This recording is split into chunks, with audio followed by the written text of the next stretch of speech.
Hello and welcome to a preview of the college baseball series on the D1 Baseball Podcast Network. I am your host, Michael Patrick Rooney. Going to be joined by Baylor skipper Mitch Thompson in a second here. Just want to remind everyone as we kick off the season, college baseball series weekend 3, Globe Life. It'll be February 28th to March 2nd. You get a chance to see Ohio State, Oregon State, Baylor, Auburn battle it out at the home of the Texas Rangers. Home plate reserve premium tickets and general admission tickets are on sale now. You can get yours today at globelifefield.com/college baseball. Again, globelifefield.com/college baseball. Remember to use the code D1 Baseball. You'll get $5 off single day general admission tickets or $15 off the general admission tournament pass. So, Mitch, this is such an exciting time of the year. Before we get to your team and just playing at Globe Life, tell me your favorite part of the non-conference season, the first few weeks when you're playing teams that you don't normally run into. What's your favorite part of that? Yeah. Okay. I like the difference year to year. Where you're playing different people from different areas of the country. It's not the same as when you're in conference and you're playing the same folks every year. It's always fun. We've been fortunate, obviously, here in Texas. We can play the majority of our games here at home with the weather, and teams from north will want to come south, and so that's always fun. But then we're going to try and play in a tournament like the one at Globe Life this year, and do that every year if we can, and face some really good competition along the way. We try to load it up. We try to load up the schedule as hard as we can, and still be smart enough that we're not, choking ourselves out early in the year, and can build some confidence. And, it's fun to see the team start to come together for sure. Nice. Hey, let me follow up on that, Mitch. Because these tournaments are interesting because you're playing in a big league stadium. Your kids are getting to be in a big league stadium, but also it feels like a regional. Oh, There's yeah. no cupcakes in this field. You're gonna have to play well to win any of those 3 games. Which of those things, or is it all of those things that make something like this attractive? No, I think it is all of it, just like you said. I mean, number one, you're in the home of the Texas Rangers, and it's a big league environment, a big league ballpark, and the people there do such a phenomenal job with the tournament and the communication and everything. It's so well run. So that's really cool. Number two is, for us, is that's where our conference tournament at the end of the year will be at. So we kind of get a dry run, even playing there before we hopefully are in there playing in the conference tournament and able to compete for championships then at the end of the year. And then the third thing is just absolutely, like you say, it is truly as close as you can get to a dry run for a regional as possible.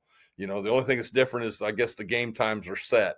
And it's not dependent upon if you win or lose the first one, who you're playing, and when you play the next day. But to play to this year, to have teams representing all 4 power conferences, great coaches, great programs. What a challenge, So I think for all of us, we'll learn an awful lot about our clubs week 3 for sure.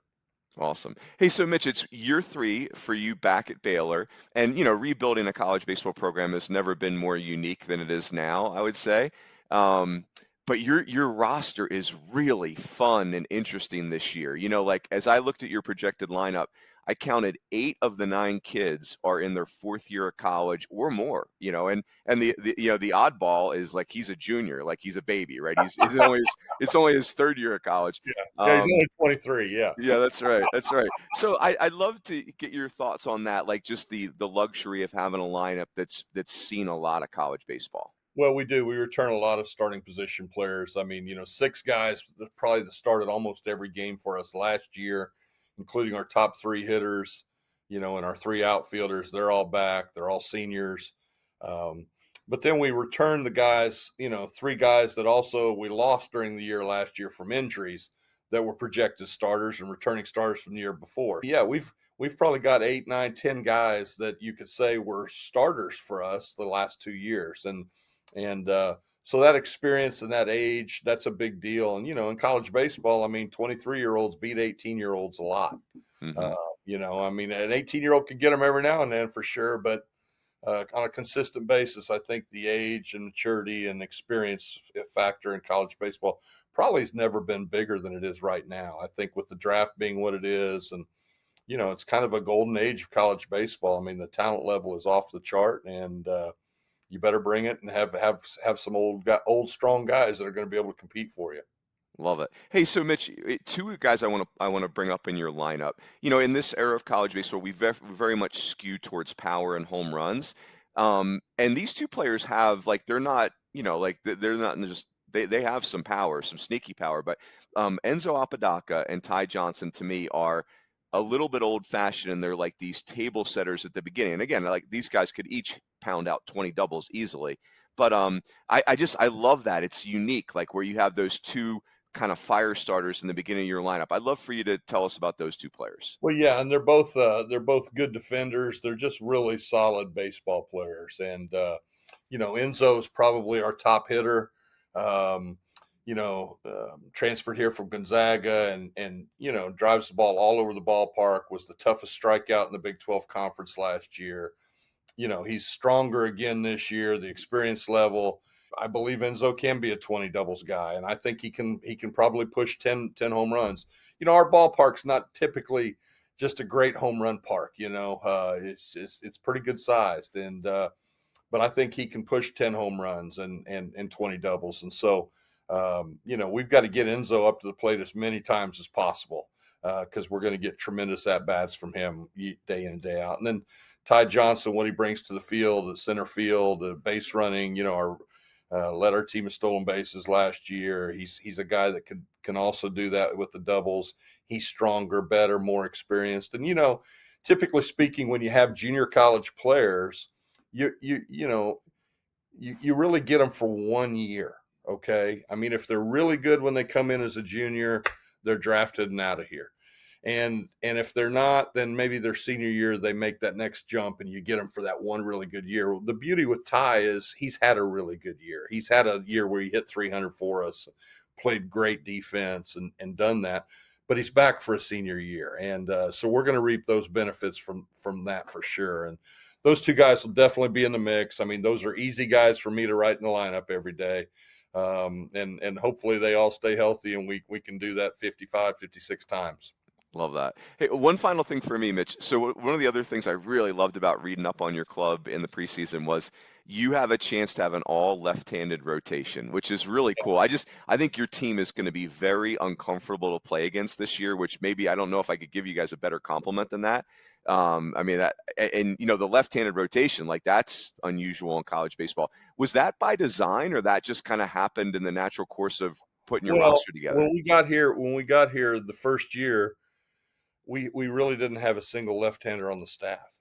I mean, the team that we inherited, that's where we were. And so, we ended up talking Ethan Calder. He's trying to make the club as a walk-on outfielder, and said, "Ethan, you pitched in high school, right?" And he said, "Yeah." I said, "Well, you're going to pitch this spring."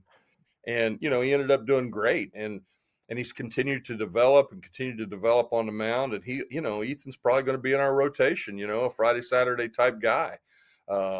But yeah, after that, the focus was we need left-handers. We've got to recruit some lefties. And so last year we brought in two guys, and in RJ Rue and Mason Green, and both of them had moments of success as freshmen.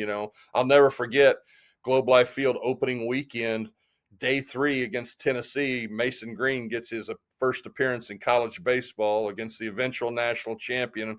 I'm bringing him into the game, bases loaded, nobody out. Go get him, Tiger.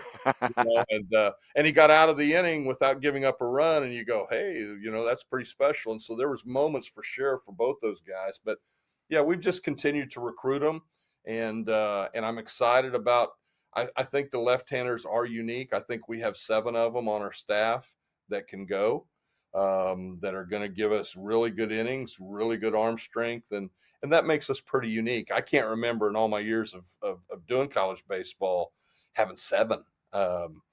So hopefully that'll give some people some uncomfortable moments, and then and we'll go from there. But we've got veteran right-handers and newcomer right-handers as well, so there's going to be a good mix. Coach Schnedeker's done a great job with our pitchers, and I'm excited to see them compete.